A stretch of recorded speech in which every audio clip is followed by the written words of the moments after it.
us is how we are going to be expressing our freedom. If we have found a newfound freedom, you know, how are we going to express ourselves culturally? Is it going to be through the conventions and structure of other cultures rigidly, or is it going to be the sort of flexibility with which one naturally would explore things, you know? I think this whole country is in that same sort of spiritual vibe of being born again, basically, you know. I like to consider it like that because I don't want to think too much about what it is we're doing or what other people are doing. I just know that we're doing the right thing at the right time. Evil has no disguise. Beware of your brother. The man is full of surprise. Oh, in Cape Town, there was no place out of bounds. You could walk the flats and return to your home safe and sound. But today, this peace and tranquility is nowhere to be found. Listen to the words and use your own discretion. Oh, my brothers, they are falling in succession. We need to learn from the South African lesson. I said, son, you can come back home. You have your mama's blessing. Oh, young men, the flats go ballistic. Every second son is becoming the head sick. Every second son is becoming sadistic. They didn't know that crime was elastic. It can hit back, and the mothers and the fathers has to protect.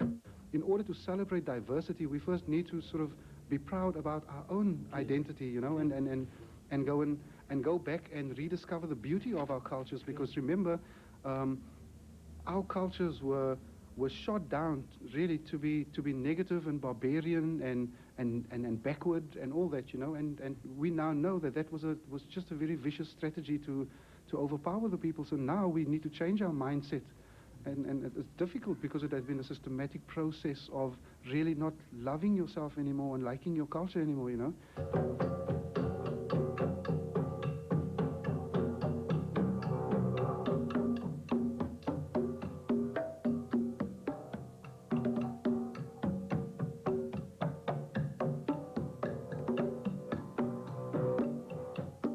What we are doing now as a Khoi Connection, we are actually fostering the Khoi part of our culture, because in essence that is the cornerstone.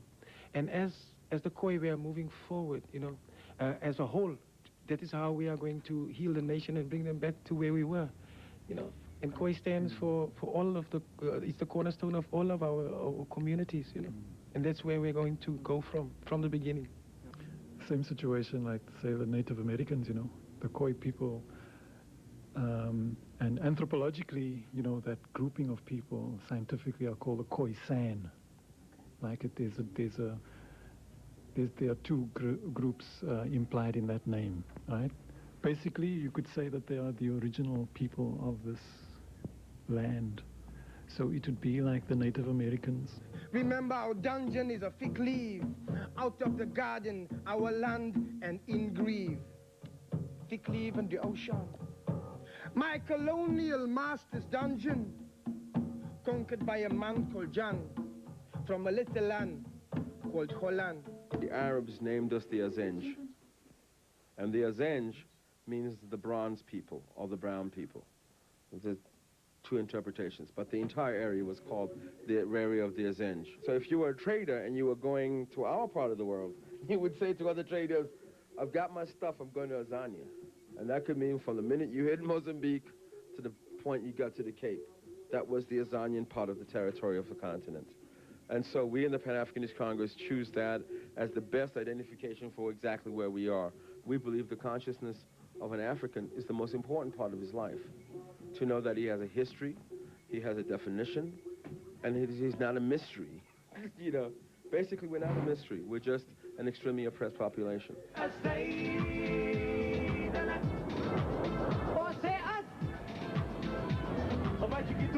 Here we go. I say today, everybody.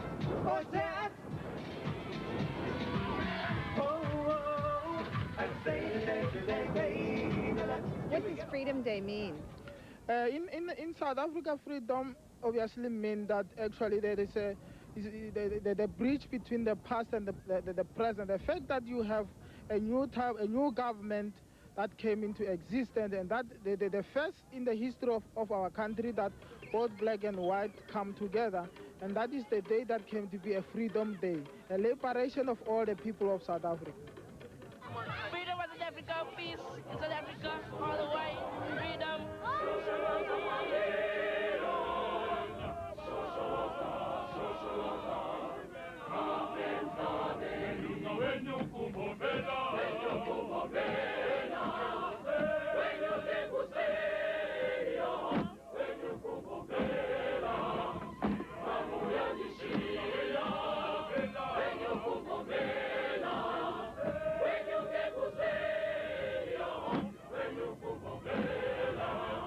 definitely is still a very important day. For instance, in the history of South Africa, we did not know that we would have a stage where we're working with white people as cohabitants of this land. You know, there was so much hatred and so much segregation and division that, I mean, for years to come, it will still be a very significant day. We will still celebrate it.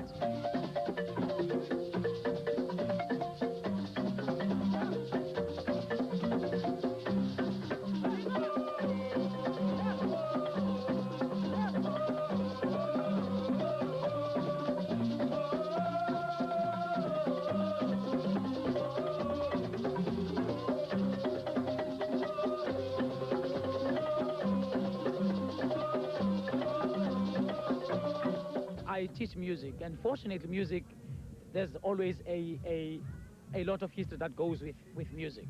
African music in particular, whether it's Afrikaans, whether it's English, whether it's other vernacular languages, they are always having a thing or two that deals or that negotiates the past, that negotiates the history of South Africa. So in one way or the other, they would then eventually have to know a thing or two about their past. You wanna go deep, no doubt. You wanna go dark, yeah, yeah. You wanna go hard, then go hard. Check it out. You wanna be free, no doubt. Then free, yeah, yeah. Be free, Check it out. I was raised on Millie Pop, tasty wheat and rock beats. Come from African earth-based frequencies. Super bad, not a fad, from up the recipes. Master of the mood, situation brand new. The unique formula, absorb fires and panic. Sense of moisturizer, backed by the synthesizer minerals, aqua, wawa, and the lala. Essential ingredients for construction and maintenance. The reason like I started the Ghetto 3000 parties and that was because of like the youth in the suburbs and that and in the townships and that listening to hip-hop, and I knew the city kids are listening to the same music, you know, so I thought like, look, they should all meet and hook up and get together, you know. So the kids come from the suburbs, from the townships, and from the inner city, from the coast, from everywhere, you know, because of like hip-hop and like because it's the only genre that's really talking to the youth now besides, you know, some, I don't know, drum and bass maybe, you know, but hip-hop's quite a big voice for the youth at the moment in South Africa. Welcome to the hood, unemployment lines and gang signs. Got me shook, yo, some got a 9 to 5. While others full of jack, move to take them higher. I'm a survivor, yes, but when I get out, I'm a survivor. Yes, but when I get out, I'm a survivor. Yes, but when I get out, we're all bringing our own experiences to where we are. Now, I mean, Denver and I are from the townships, are from the ghetto, and it's an experience that cannot be denied. It's such a part of us still, even though we're totally comfortable being in the city and being performers in a very urban setup. And it's something that like I said earlier, the ears are here, the people are here to listen to the music, get down to it, and so we take the opportunity to tell them our story, you know. Those that can identify, and those who don't, we just educating them, you know, yeah.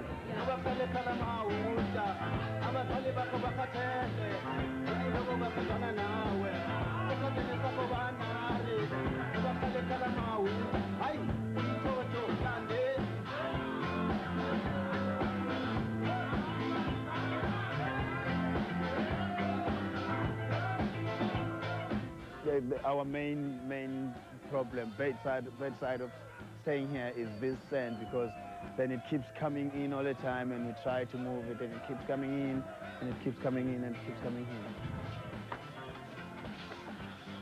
Wow. Well, this sand, it comes in. This is Olivia, my wife.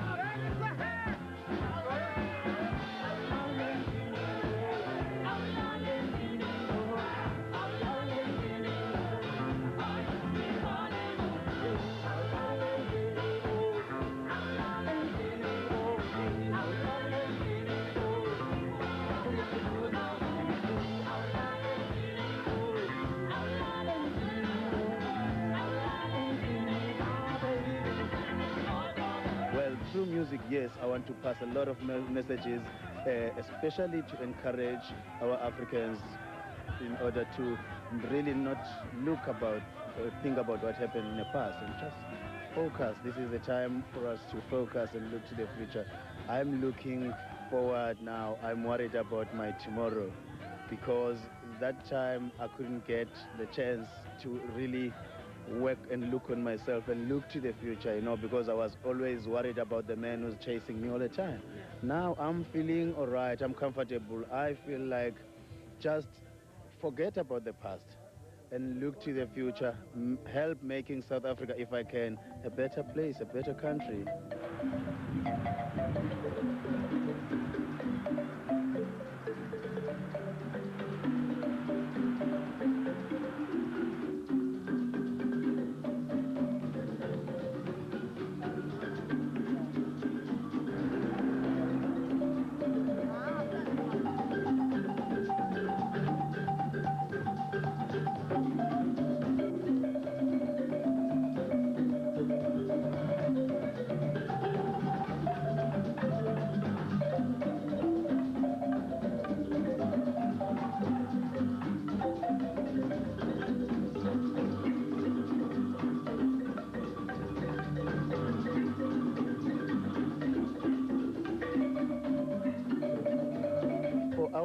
Our kids at schools, I think it's a great opportunity because we didn't have music classes in our schools at all, you know. We didn't have that kind of thing. If you want to be a musician, you only gonna be a musician after you are 30 or 40 years, and there's nothing you can do really. The time is gone.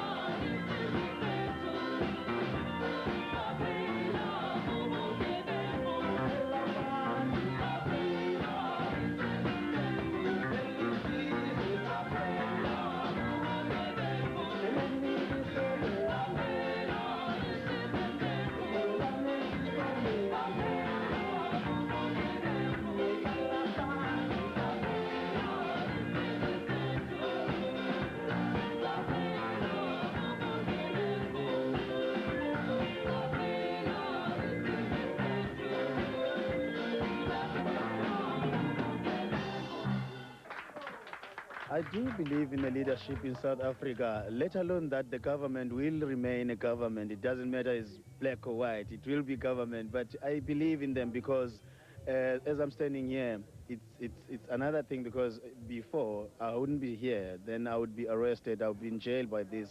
I wouldn't be allowed to be in Cape Town anyway. So I believe in them. It's not only the leaders that made the changes in this country, it's the leaders with the youth, with the community at large, with everybody in South Africa. We all worked really hard and we're still waiting because the changes are there, but they are not up to a level whereby everybody is feeling that, no, we are free.